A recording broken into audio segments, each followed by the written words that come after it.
Assalamualaikum warahmatullahi wabarakatuh. Kami dari kelompok 3 akan mempresentasikan tentang gejala afektif yang meliputi perasaan dan emosi. Perkenalkan, nama saya Mujadila Arofia, NIM 2010015. Dan saya akan memperkenalkan teman-teman saya. Yang pertama ada Nanda Giantari, kedua Irfan Iskandar, ketiga Edwin Ardiansyah, dan keempat Rindiani. Pengertian perasaan. Perasaan adalah suatu pernyataan jiwa yang sedikit banyak bersifat subjektif untuk merasakan senang atau tidak senang dan yang tidak bergantung kepada perangsang dan alat-alat indera.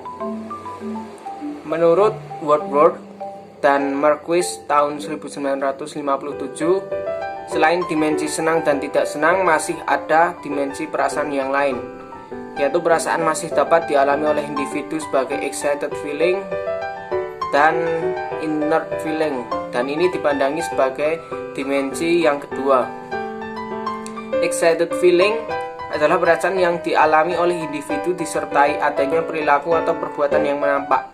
Misal orang yang menari-nari karena nilainya lulus dalam ujian dan sebagainya.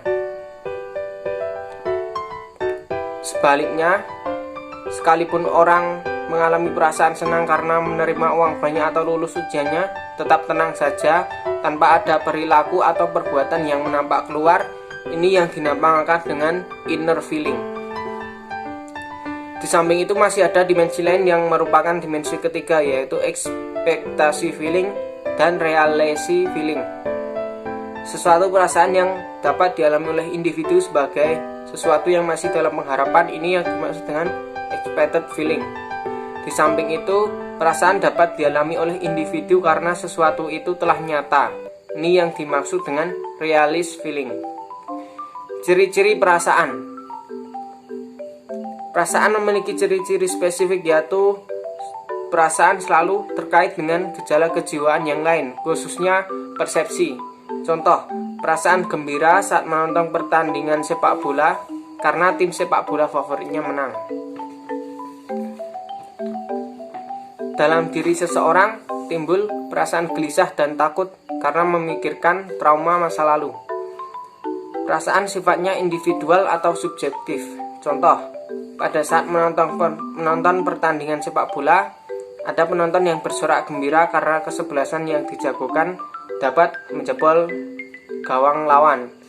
Sebaliknya, di pihak supporter lawan merasakan sedih karena timnya kebobolan gol. Perasaan dialami oleh individu sebagai perasaan senang dan tidak senang.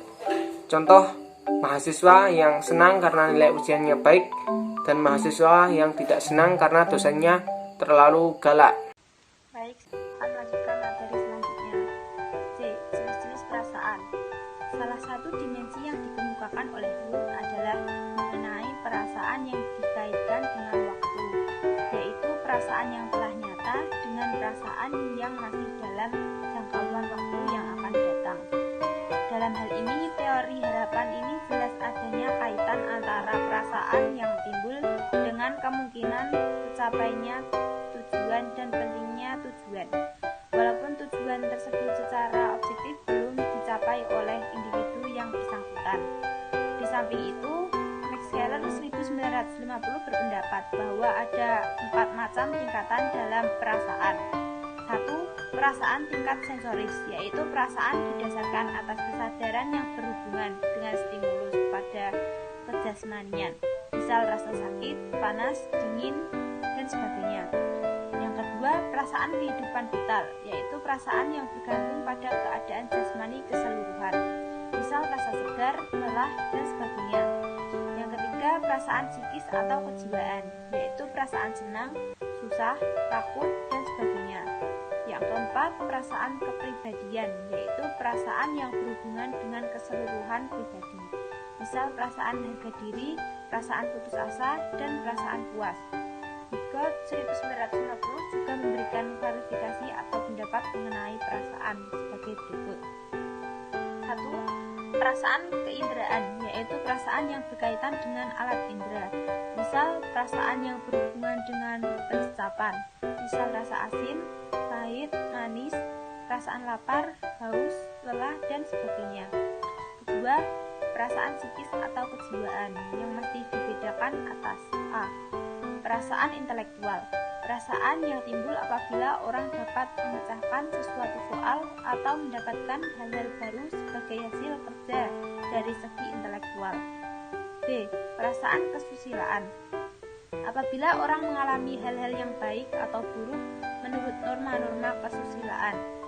C. Perasaan keindahan, apabila seseorang mengalami sesuatu yang indah atau yang tidak indah.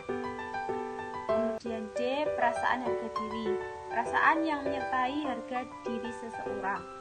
E. Perasaan ketuhanan, perasaan menyertai kepada ketuhanan yang mempunyai sifat-sifat serba sempurna.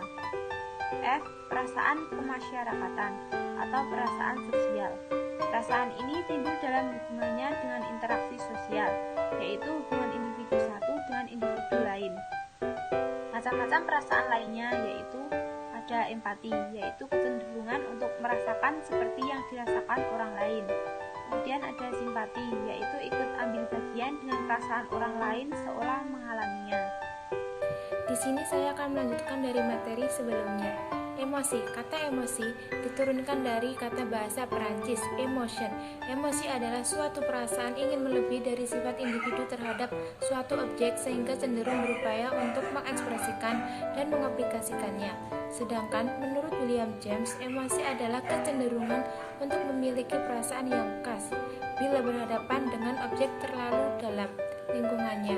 Selain itu, Crow dan Crow mengemukakan tentang emosi, yaitu suatu keadaan yang bergejolak pada diri individu yang berfungsi sebagai inner adjustment atau penyesuaian diri dalam terhadap lingkungan untuk mencapai kesejahteraan dan keselamatan individu.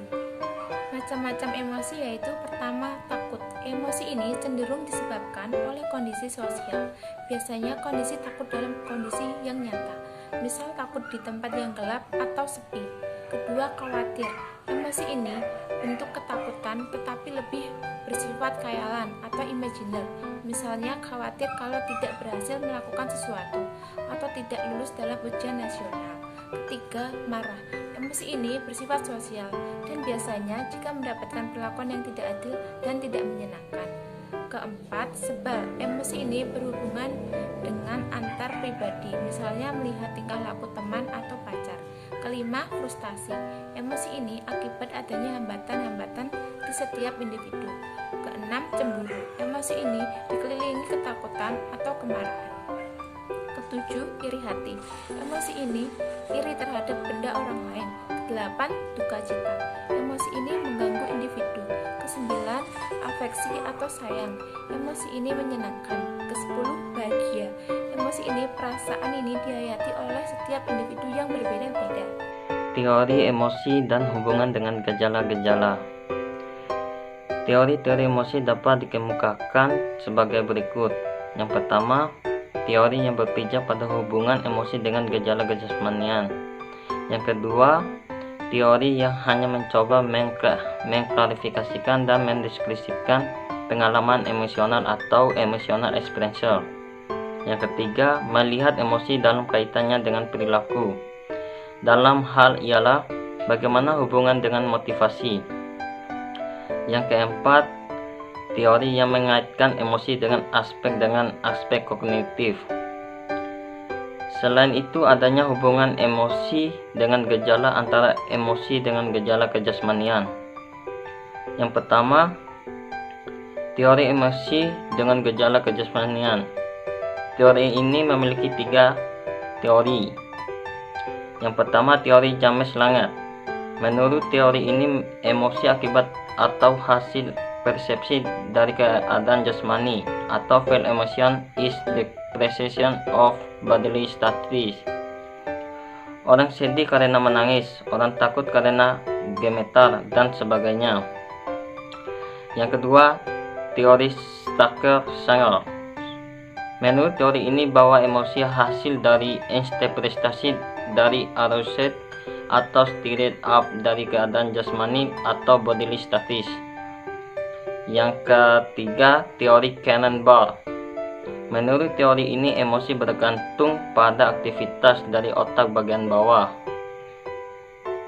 Yang kedua, teori hubungan antara emosi. Robert Plutch atau Morgan 1984 bahwa emosi yang berkaitan dengan emosi primer atau primary emotion dan hubungannya satu dengan yang lain. Yang ketiga, teori emosi berkaitan dengan motivasi. Tompkins mengemukakan bahwa emosi itu menimbulkan energi untuk motivasi. Selanjutnya dikemukakan bahwa motif atau dorongan hanya memberikan informasi mengenai sementara kebutuhan.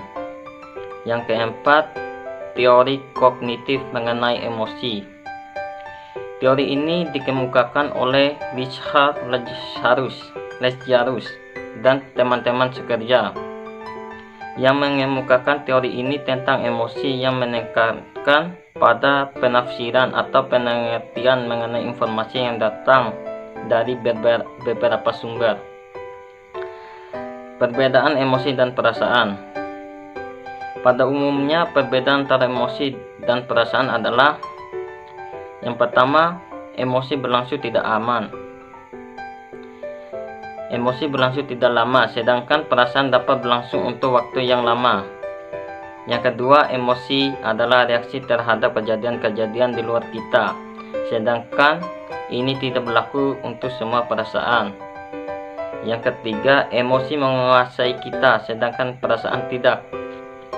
Yang keempat, emosi adalah reaksi terhadap kejadian-kejadian yang berlaku vital terhadap kita, sedangkan perasaan tidak.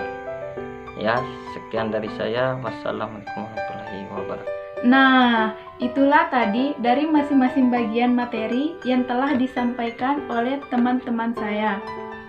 Akhir kata, mungkin sekian yang dapat dipresentasikan untuk memenuhi mata kuliah Psikologi Umum Universitas Mercu Buana Yogyakarta.